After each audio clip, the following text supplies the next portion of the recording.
London లో CM Mamata బెనర్జీకి చేదు అనుభవం ఎదురైంది. ఆక్స్ఫర్డ్ లో మమతా ప్రసంగాన్ని విద్యార్థులు అడ్డుకున్నారు. ఆక్స్ఫర్డ్ వర్సిటీలోని కెల్లాగ్ కాలేజీలో ప్రసంగిస్తుండగా స్టూడెంట్స్ అడ్డు తగిలారు. బెంగాల్లో ఎన్నికల అనంతరం చెలరేగిన హింస, ఆర్జికర్ వైద్యురాలి హత్యాచార ఘటనపై నిరసన వ్యక్తం చేశారు. చర్యలు తీసుకోవడంలో విఫలమయ్యారంటూ పెద్ద ఎత్తున ఆందోళన చేపట్టారు.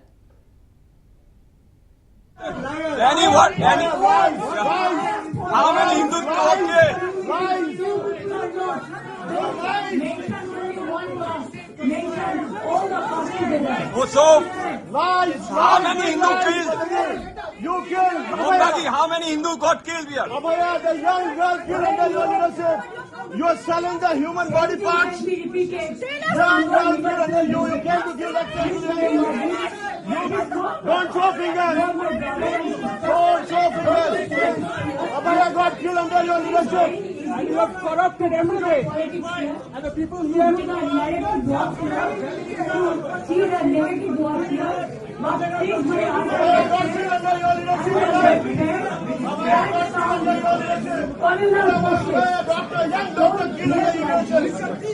Don't be forward. My best wishes to all of you. Please have a good sleep. We don't want your best Have a wishes. good sleep. London లో సీఎం మమతా బెనర్జీకి చేదు అనుభవం ఎదురైంది. ఆక్స్ఫర్డ్ లో మమతా ప్రసంగాన్ని విద్యార్థులు అడ్డుకున్నారు. ఆక్స్ఫర్డ్ వర్సిటీలోని కెల్లాగ్ కాలేజీలో ప్రసంగిస్తుండగా స్టూడెంట్స్ అడ్డు తగిలారు. బెంగాల్లో ఎన్నికల అనంతరం చెలరేగిన హింస, ఆర్జికర్ వైద్యురాలి హత్యాచార ఘటనపై నిరసన వ్యక్తం చేశారు. చర్యలు తీసుకోవడంలో విఫలమయ్యారంటూ పెద్ద ఎత్తున ఆందోళన చేపట్టారు.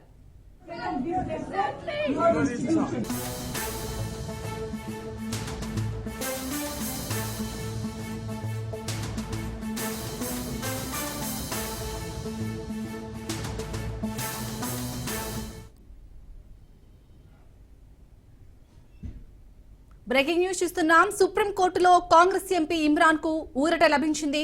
ఎంపీ ఇమ్రాన్ పై నమోదైన కేసును సుప్రీంకోర్టు కొట్టివేసింది. ఇన్స్టాలో వీడియో పోస్ట్ చేశారని గుజరాత్ లో కేసు నమోదు కాగా ఎంపీ ఇమ్రాన్ పై కేసు కొట్టివేసింది. ఈ సందర్భంగా సుప్రీంకోర్టు కీలక వ్యాఖ్యలు చేసింది.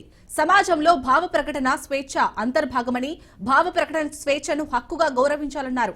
ఆర్టికల్ 19(1) కాపాడాల్సిన బాధ్యత న్యాయమూర్తులదేనని స్పష్టం చేసింది. పోలీసులు రాజ్యాంగ ఆదర్శాలకు కట్టుబడి ఉండాలని సూచించింది.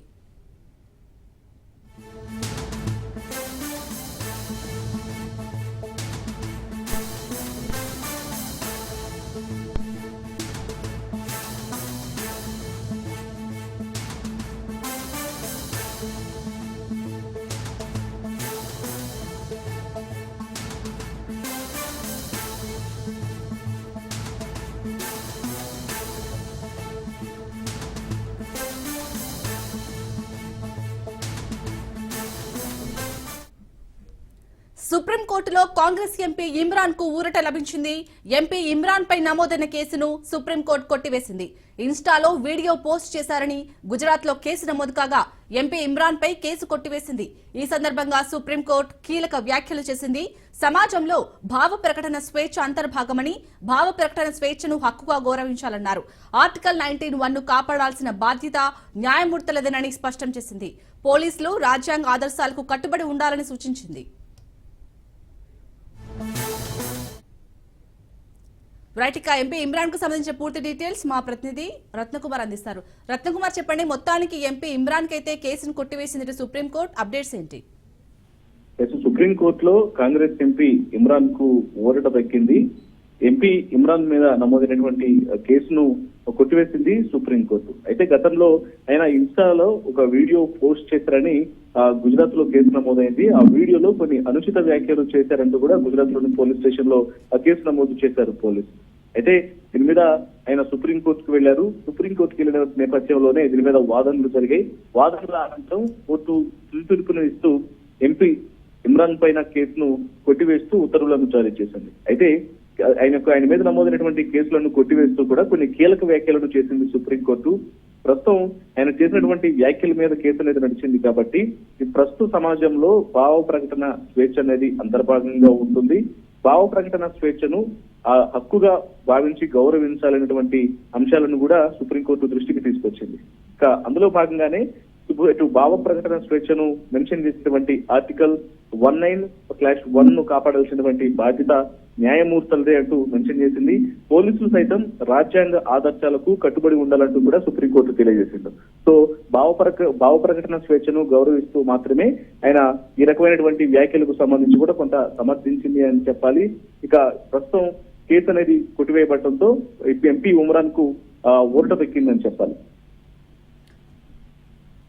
రత్న కుమార్, అలాగే అంటే భావ ప్రకటన స్వేచ్ఛ కాపాడుకోవాలని కూడా చెప్పారు. అంటే ఏమైనా లిమిట్స్ ఉంటాయా?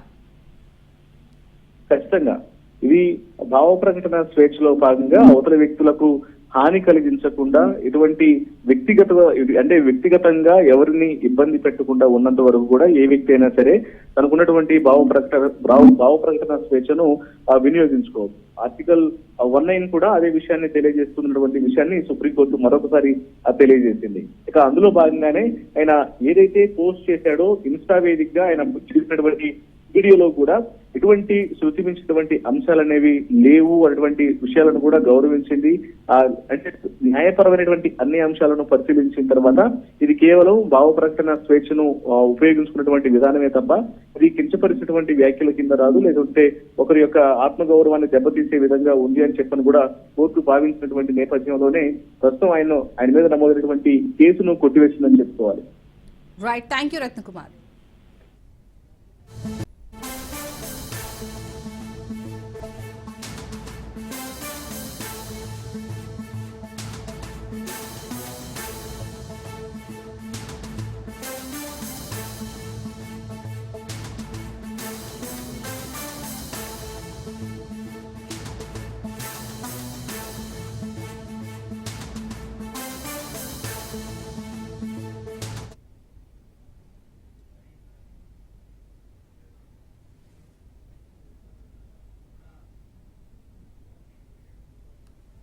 ఇటు తెలుగు రాష్ట్రాల్లో ఎండలు దంచి కొడుతున్నాయి. తెలంగాణలో ఎండల తీవ్రత రోజు రోజుకి పెరుగుతుంది. వడగాల్పుల ప్రభావంతో 15 జిల్లాలకు ఆరెంజ్ అలర్ట్ జారీ చేశారు. ఇప్పటికే తెలంగాణలో గరిష్టంగా 41 డిగ్రీల ఉష్ణోగ్రతలు నమోదయ్యాయి. ఇవాల్టి నుంచి మరింతగా ఉష్ణోగ్రతలు పెరుగుతాయని హైదరాబాద్ వాతావరణ కేంద్రం వెల్లడించింది. ఆదిలాబాద్, కొత్తగూడెం, జగిత్యాల, జయశంకర్ భూపాలపల్లి, జోగులాంబ గద్వాల్, ఖమ్మం, కొమరంభీం, మంచిర్యాల, ములుగు, నాగర్ కర్నూల్, నారాయణపేట్, నిర్మల్, నిజామాబాద్, పెద్దపల్లి, వనపర్తి జిల్లాలకు ఆరెంజ్ అలర్ట్ ఇచ్చింది ఐఎండీ.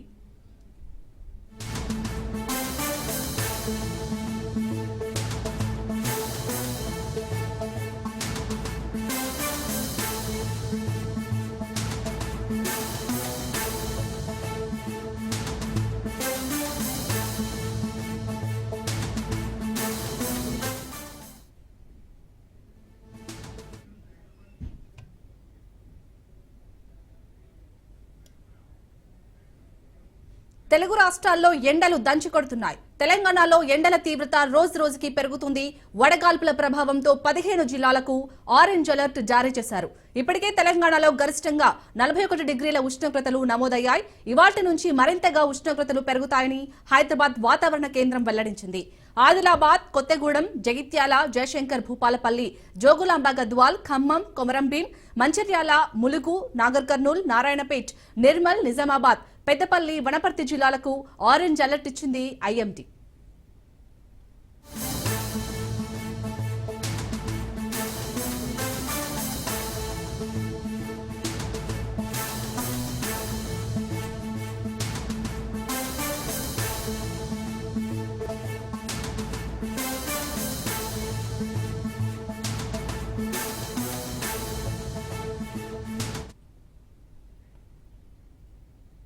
రైట్, ఎండల తీవ్రత ఎక్కువగా ఉన్న నేపథ్యంలో కొన్ని జిల్లాలకైతే ఇటు ఆరెంజ్ అలర్ట్ ఇచ్చినట్టుగా తెలుస్తుంది. ఐఎండీ దీనికి సంబంధించి పూర్తి డీటెయిల్స్ మా ప్రతినిధి రామలక్ష్మి అందిస్తారు.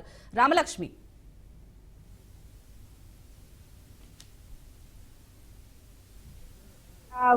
ఎండలు అనేవి అధికంగా నమోదవుతున్న సమయంలో మార్చి నుంచి కూడా ఎండల తీవ్రత అనేది అధికంగా నమోదైంది. సో ఇలాంటి ఎండల్లో సఫర్ అవుతున్న సమయంలో ఇప్పుడు గత 3 రోజుల ముందు వరకు కూడా నగరవాసులకు ఉపశమనం ఇచ్చేలా వెదర్ అనేది చేంజ్ అయిందని చెప్పాలి.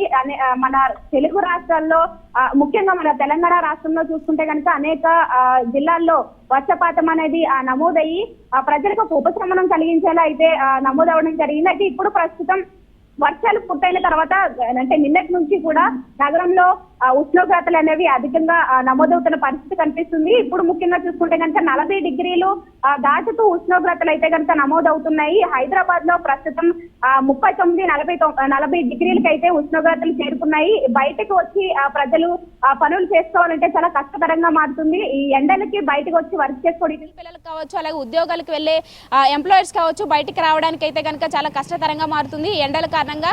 అలాగే ఇటు హైదరాబాద్ తో పాటు ఇతర జిల్లాల్లో కూడా ఉష్ణోగ్రతల లెవెల్స్ అనేవి చాలా ఎక్కువగా నమోదవుతున్నాయి. 40 డిగ్రీలు దాటుతుండడంతో అనేక జిల్లాల్లో ప్రస్తుతం ఎల్లో అలర్ట్ కూడా జారీ చేయడం జరిగింది. ఇప్పుడు ప్రస్తుతం అయితే కనుక ఇంత మొత్తంలో ఎండలు అనేవి నమోదవుతున్న కారణంలో ఈ ఉష్ణోగ్రతల్ని దృష్టిలో పెట్టుకుని ఇటు ఉష్ణోగ్రత అంటే వాతావరణ శాఖ అధికారులు అలాగే ఇటు డాక్టర్స్ కూడా నిపుణులు కూడా అనేక సూచనలు అనేవి జారీ చేస్తున్నారు. బయటికి వెళ్లే ముందు ప్రజలందరూ కూడా అప్రమత్తంగా ఉండాలి, అనేక జాగ్రత్తలు అనేవి తీసుకోవాలని చెప్పేసి అయితే చెప్తున్న పరిస్థితి కనిపిస్తుంది. వీటితో పాటు ఈ సమయంలో ఎక్కువగా అంటే ఇప్పుడు వర్షం నుంచి ఇప్పుడే కోలుకుంటున్న సమయంలో అంటే వర్షాలు తగ్గి ఇప్పుడు ఈ 2 రోజుల్లో కూడా ఈ అంటే ఈ ఉష్ణోగ్రత లెవెల్స్ అనేవి 2 నుంచి 3 వరకు కూడా పెరిగే అవకాశాలు అయితే కనిపిస్తున్న సమయంలో ఈ ఉష్ణోగ్రతలతో పాటు వడగాలుల దెబ్బ అనేది ఎక్కువగా పడే అవకాశం ఉంది. సో కొన్ని ఈ జిల్లాలకైతే కనుక ఇటు ఎల్లో అలర్ట్ అనేది జారీ చేశారు. అలాగే అటు ప్రజలకి బయటకు వచ్చే ముందు అంటే ముఖ్యంగా ఉదయం 9 దాటితే ఎండలు అనేవి ఎక్కువగా నమోదవుతున్న సమయంలో ఈలోపు ప్రజలు బయటికి వెళ్లే పనులు ఉంటే చూసుకోవాలి. ఆ తర్వాత వెళ్ళాలనుకుంటే అనేక జాగ్రత్తలు పాటించాలి. అంటే బయటికి వెళ్ళేటప్పుడు ఇటు ఆడ పిల్లలు అయితే కనుక స్కార్ఫ్లు ధరించడం, అలాగే ఇటు హెల్మెట్లు ధరించి ప్రయాణాలు చేయడం లాంటివన్నీ అయితే చేయాలని చెప్పేసి అయితే నిపుణులు సూచిస్తున్న పరిస్థితి కనిపిస్తుంది. Right, thank you Ramalakshmi. ప్రభుత్వం యొక్క దృష్టిని ఆకర్షించి తద్వారా ప్రజల సమస్యల పరిష్కారం కోసం మా వంతు ప్రయత్నం మేము చేయడం జరిగింది. మరి అంతేకాకుండా ఈసారి మండలిలో గవర్నర్ ప్రసంగం నుంచి మొదలు పెడితే ఆ రోజు నుంచి కూడా మండలిలో మేము ప్రొటెస్ట్ చేసినాం ప్రభుత్వం మీద. గౌరవ ముఖ్యమంత్రి గారు మాట్లాడడానికి వచ్చినప్పుడు అంతకుముందు వారు మా నాయకుడు కేసీఆర్ గారి పైన చేసినటువంటి అనుచిత వ్యాఖ్యలకు ప్రొటెస్ట్ చేయడంతో ఈ సభ ప్రారంభిస్తే చివరి రోజు కూడా మరి ఫీ రీఎంబర్స్మెంట్ విషయంలో ప్రభుత్వం నుంచి ఒక నిర్దిష్టమైనటువంటి జవాబు మేము రాబట్టగలిగినాం. ఇది కేవలం బీఆర్ఎస్ పార్టీ మండలి సభ్యులందరూ చేసినటువంటి పోరాటం అని చెప్పి నేను బలంగా నమ్ముతా ఉన్నాను. ఇన్ని రోజులు ఫీ రీఎంబర్స్మెంట్ మీరు 8,000 కోట్లు ఇవ్వాలంటే జవాబు చెప్పినటువంటి ప్రభుత్వం మొన్న మండలిలో గౌరవ ముఖ్యమంత్రి గారు 12 నెలలలో పాత అప్పులను నెలకింత అని తీరుస్తామని చెప్పి కొత్తగా ఇవ్వాల్సిన ఫీ రీఎంబర్స్మెంట్లు ఆన్ ద స్పాట్ ఎప్పటికప్పుడు పేమెంట్ చేస్తామని చెప్పి మండలి సాక్షిగా వారు మాట ఇవ్వడం జరిగింది. మరి మండలిలో జవాబు రాబట్టగలిగినటువంటి మేమందరం వారు ఆ ఇచ్చినటువంటి మాట పూర్తి చేసేంత వరకు కూడా వారిని ఎండగడుతూనే ఉంటాం, ప్రజాక్షేత్రంలో వారిని వెంటాడుతూనే ఉంటామని ఈ సందర్భంగా తెలియజేస్తూ ఉన్నాం. అట్లానే ఈ సెషన్స్ ప్రత్యేకించి మన రాష్ట్ర చరిత్రలో నిలిచిపోయేటటువంటి సెషన్స్. ఎందుకోసం చెప్తా ఉన్నామంటే బీసీలకి సంబంధించి 42% విద్యా ఉద్యోగ రాజకీయ పరంగా రిజర్వేషన్లు తెచ్చేటటువంటి బిల్లు ప్రవేశపెట్టుకోవడం చరిత్రలో నిలిచిపోతుంది. అట్లానే ఎస్సీ వర్గీకరణకు సంబంధించి ప్రవేశపెట్టినటువంటి బిల్లు కూడా చరిత్రలో నిలిచిపోతుంది. ఈ రెండిట్లో కూడా ఈ 2 బిల్లులు సాకారమై అసెంబ్లీకి రావడం వెనుక కూడా బీఆర్ఎస్ పార్టీ నిరంతర పోరాటం ఉందన్న విషయాన్ని ఈ సందర్భంగా ప్రజలకు గుర్తు చేస్తూ ఉన్నాం. అదేవిధంగా ఈ సెషన్ మరొక అంశానికి కూడా చరిత్రలో నిలిచిపోతుంది. కాకపోతే అది కొంత బ్లాక్ డేగా నిలిచిపోతుంది. అసెంబ్లీ సాక్షిగా గౌరవ ముఖ్యమంత్రి గారు మహిళలను ఉద్దేశించి మాట్లాడినటువంటి పరుషమైనటువంటి పదజాలం ఇంతకుముందు ఎన్నడూ ఏ ముఖ్యమంత్రి గారు మాట్లాడనటువంటి అసభ్యకరమైనటువంటి భాషను ఈ ముఖ్యమంత్రి గారు అసెంబ్లీలో మాట్లాడడం కూడా చరిత్రలో తప్పకుండా నిలిచిపోతుంది. మరి అక్కడ స్పీకర్ గారు వాటిని రికార్డ్స్లోంచి తొలగించుంటే నేను చెప్పలేను, కానీ లేకపోతే మాత్రం చరిత్రలో ఒక నల్ల మరకగా ప్రజాస్వామ్యంలో నిలిచిపోతుందన్న విషయం చెప్పక తప్పని పరిస్థితి. ఇక ఇక్కడ అక్కడ బీఆర్ఎస్ పార్టీ కౌన్సిల్లోనూ అసెంబ్లీలోనూ ఎంత ప్రశ్నించినా ప్రభుత్వం జవాబు చెప్పకుండా పారిపోయినటువంటి అంశం ఏంటంటే అప్పులకు సంబంధించినటువంటి అంశం. మాటి మాటికి కేసీఆర్ గారి మీద మీరు 7 లక్షల కోట్ల అప్పు చేసిరని ఒకరోజు, 6 లక్షల కోట్ల అప్పు చేసిరని ఒకరోజు, 8 లక్షల కోట్ల అప్పు చేసిరని ఇంకొక రోజు. ప్రభుత్వంలో ఉన్నటువంటి పెద్ద మనుషులందరూ కూడా రోజుకొకటి వాళ్ళకి ఇష్టం వచ్చినటువంటి నంబర్ యాడ్ చేసుకొని మా మీద దాడి చేసింది. అది ఎన్నికల ముందుకు జరిగినటువంటి దాడి, ఎన్నికల తర్వాత కూడా అదే దాడిని వాళ్ళు కొనసాగిస్తూ ఉన్నారు. ఇవాళ అధికారంలోకి వచ్చిన తర్వాత నిజానికి చాలా ప్రశాంతంగా పరిపాలన చేసుకోవచ్చు, కానీ బీఆర్ఎస్ పార్టీ వారిని ప్రశ్నిస్తున్నటువంటి వైఖరితోని వారు బాగా ఫ్రస్ట్రేషన్కి లోనై ఇంకా కూడా తప్పులు చెప్తా ఉన్నారు అప్పుల విషయంలో అన్న విషయం ప్రజలకు తెలియజేస్తూ ఉన్నాం. ఇవాళ నేను మీ అందరికి కూడా పార్లమెంటులో 2 రోజుల క్రితం మన పార్లమెంటులో కేంద్ర ప్రభుత్వం ఇచ్చినటువంటి జవాబును చూపిస్తూ ఉన్నాం. ఈ జవాబులో చాలా స్పష్టంగా ఇది 24 మార్చి 2025, ఇవాళ 28వ తారీఖు, 4 రోజుల క్రితం కేంద్ర ప్రభుత్వం పార్లమెంట్లో ఇచ్చినటువంటి జవాబులో తెలంగాణ రాష్ట్రంలో ఉన్నటువంటి అప్పులు మొత్తం కూడా 4,42,298 అని చాలా స్పష్టంగా జవాబు ఇవ్వడం జరిగింది. 4,42,298 కోట్ల రూపాయల అప్పు అని చెప్పి చాలా స్పష్టంగా చెప్పింది. అంటే ఈ అప్పు జిఎస్డిపి పర్సంటేజ్లో చూస్తే కేవలం 26%. అదే మన గౌరవ ముఖ్యమంత్రి గారు దీని నంబర్ డబుల్ చేసి 8 లక్షల కోట్ల అప్పు అని చెప్పి మరి వారు చెప్పడం అన్నది చాలా దురదృష్టకరం. సభలోనన్నా ఇప్పటికన్నా నిజం చెప్పండి. మీరు అబద్ధాలు చెప్పే అధికారంలోకి వచ్చినారు, వచ్చిన తర్వాత మీరు చెయ్యలేని హామీలు ఉంటే ప్రజల క్షమాపణ చెప్పి ఇదిగో మేము అబద్ధాలు చెప్పి అధికారంలోకి వచ్చినాయని ఒప్పుకుంటే మర్యాదగా ఉంటుంది. కానీ ఇప్పటికి కూడా మేమే బుల్డోజ్ చేస్తాం అని చెప్పి మాట్లాడడం అన్నది కరెక్ట్ కాదు. ఒకటి అప్పుల విషయం అయితే, మరి ఇంకొక విషయం కాళేశ్వరంలో ఉన్న బారాజ్ల గురించి గౌరవనీయులు ఉత్తమ్ కుమార్ రెడ్డి గారు అసెంబ్లీ సాక్షిగా కూలిపోతాయన్న ప్రచారంలో వాస్తవం లేదు అని చెప్పి ఉత్తమ్ కుమార్ రెడ్డి గారు ప్రకటించడాన్ని ఈ సందర్భంగా ప్రజలకు గుర్తు చేస్తున్నాం. ఇన్ని రోజులు పంటలు ఎందుకు ఎండిపోతున్నాయి, లక్షలాది ఎకరాలు ఎండిపోతున్నాయి అంటేనేమో అవి వాడడం కరెక్ట్ కాదని చెప్పినారు. మరి నిన్ననేమో 2 బ్యారేజీలు బాగానే ఉన్నాయి, వాడవచ్చు, నీళ్ళు ఇవ్వచ్చు అని వాళ్ళే చెప్పారు. అంటే నీళ్లు ఇవ్వకపోవడం అన్నది మీ వైఫల్యం కాదా అన్న విషయం ప్రభుత్వాన్ని మేము సూటిగా ప్రశ్నిస్తూ ఉన్నాం.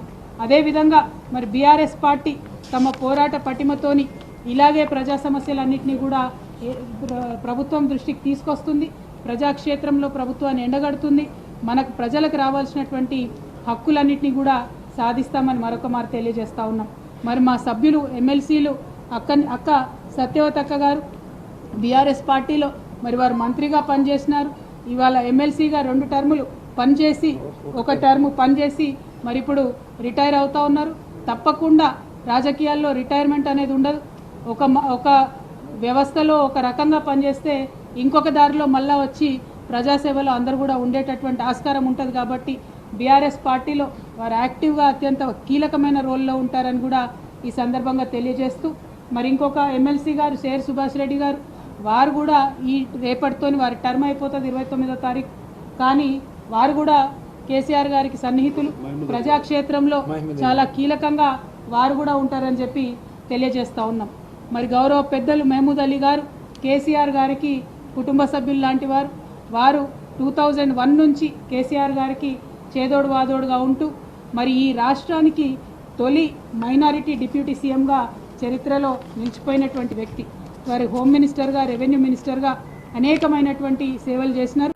వారు కూడా బీఆర్ఎస్ పార్టీలో యాక్టివ్గా ఉంటూ ముస్లిమ్స్ సమస్యలను అదేవిధంగా ప్రజా సమస్యలను తప్పకుండా ముందుకు తీసుకొని వెళ్తారు. ఈ రిటైర్మెంట్ అనేటటువంటిది మా ఎమ్మెల్సీలందరికీ విరామం మాత్రమే, విశ్రాంతి కాదు. కాబట్టి ఇంకా ఏదో ఒక స్థాయిలో ఎక్కడో ఒక చోట పార్టీలో యాక్టివ్గా పనిచేస్తూ ఉంటారు. బీఆర్ఎస్ పార్టీ మీకు తెలుసు మరి రజతోత్సవం జరుపుకోబోతా ఉంది త్వరలోనే. 25 వసంతాల పండుగని వరంగల్ దగ్గర ఉన్నటువంటి ఎల్కతుర్తి క్రాస్ రోడ్స్లో చాలా పెద్ద ఎత్తున లక్షలాది మందితోని ఏప్రిల్ 27వ తారీఖున భారీ బహిరంగ సభ నిర్వహించబోతా ఉన్నాం. అది ఎట్లా ఉంటుంది అని అంటే చరిత్రలో తెలంగాణలో మరొక కుంభమేళా జరిగిందని ప్రజలందరూ కూడా చెప్పుకునే అంత పెద్దగా ఉంటుంది. ఎందుకంటే మా కార్యకర్తల్లో ఇప్పుడు ఉన్నటువంటి ఉత్సాహం, ప్రజల్లో ఉన్నటువంటి ఉత్సాహం, జరుగుతున్నటువంటి ఏర్పాట్లు అంటే 10 లక్షల వాటర్ బాటిళ్ళు, దాదాపు ఒక 15 లక్షల మజ్జిగ బాటిళ్ళే తెస్తూ ఉన్నామంటే మరి ఏ స్థాయిలో ఏర్పాట్లు జరుగుతూ ఉన్నాయో ప్రజలు, కార్యకర్తలు అందరూ కూడా సంబరంగా, సంతోషంగా 25 వసంతాల ఈ బీఆర్ఎస్ పండుగకు హాజరు కావాలని చెప్పి మేము కోరుతా ఉన్నాం. 25 వసంతాల బీఆర్ఎస్ పార్టీ అంటే 25 సంవత్సరాల తెలంగాణ చరిత్ర. మనం ప్రపంచంలోనే అద్భుతంగా పోరాడినటువంటి ఫ్రెంచ్ రెవల్యూషన్తో తెలంగాణ ఉద్యమాన్ని ఎప్పుడైనా కూడా సరిపోల్చి చూసుకుంటాం. మనం ఆ ఉద్యమంలో పాల్గొన్నాం, విజయ తీరాలకు చేరుకున్నాం, రాష్ట్రాన్ని సాధించుకున్నాం, వచ్చినటువంటి రాష్ట్రాన్ని భారతదేశంలో నంబర్ 1గా నిలబెట్టుకున్నాం. సో ఇవి చిన్న విజయాలు కాదు, చరిత్రలో నిలిచిపోయేటటువంటి విజయాలు. ఈ విజయాలన్నింటినీ కూడా ఖచ్చితంగా మనం సెలబ్రేట్ చేసుకోవాలి. దానికోసం వరంగల్లో జరుగుతున్నటువంటి బహిరంగ సభలో అందరం కూడా పెద్ద పెట్టున పాల్గొనాలని ఈ సందర్భంగా నాయకులకు, కార్యకర్తలకు, ప్రజలకు అందరికి కూడా పిలుపునిస్తూ, మరి ఏ క్షేత్రంలో ఉన్నా, ఏ స్థాయిలో ఉన్నా, అది మండలి అయినా, అసెంబ్లీ అయినా, పార్లమెంట్ అయినా, ఎక్కడున్నా బీఆర్ఎస్ పార్టీ తెలంగాణ ప్రజల పక్షాన తమ పోరాటం ఇట్లానే కొనసాగిస్తుందని ఈ సందర్భంగా మరొక మారు తెలియజేస్తూ, ఇప్పటికైనా ప్రభుత్వం తన వైఖరి మార్చుకోవాలి. అబద్ధాలు చెప్పి అధికారంలోకి వచ్చినటువంటి మీరు పరిపాలనలో అన్న నిజాలు చెప్పి మరి ప్రజలకు మంచి చేయాలని చెప్పి ఈ సందర్భంగా కోరుతూ, మరి అవకాశం ఇచ్చినటువంటి పెద్దలు గౌరవనీయులు మసూనాచారి గారికి, చైర్మన్ గుత్తా సుఖేందర్ రెడ్డి గారికి ధన్యవాదాలు తెలియజేస్తున్నాను. ఎవరైనా మన వాళ్ళు ఎవరు అక్క సత్యవత. జై తెలంగాణ, జై కేసీఆర్.